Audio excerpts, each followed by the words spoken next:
Վայոց Ձորի Ամաղու գյուղից 3 կիլոմետր հարավ-արևել գտնվում է հանրահայտ նորավանքը։ Չնայած վանական համալիրի հիմնական կառույցները թվագրվում են 13-ից 14-րդ դարերով, պատմիչ Ստեփանոս Օրբելյանը նշում է, որ այստեղ սրբատեղի է եղել դեռ վաղ միջնադարից։ Վանքը հիմնադրվել է 12-րդ դարում, ավելի վաղ գոյություն ունեցած երկու եկեղեցիների տարածքում։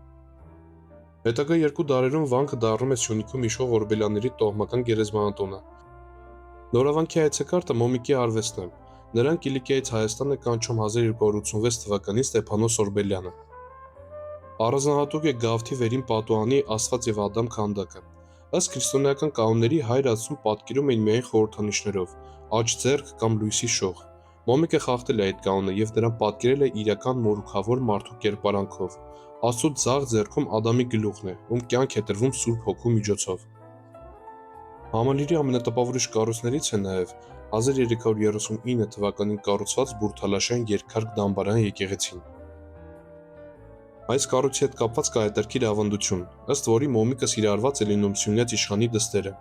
Իշխանը պայման է դնում 3 տարում կառուցել աննախադեպ գեղեցիկ մի վանք։ Երբ Մոմիկը գրեթե ավարտում է աշխատանքը, իշխանի հրամանով ծառան նրան գբթից ցած է հրում։ Անպայման այցելեք նորավանք եւ հետևեք մեր ալիքին։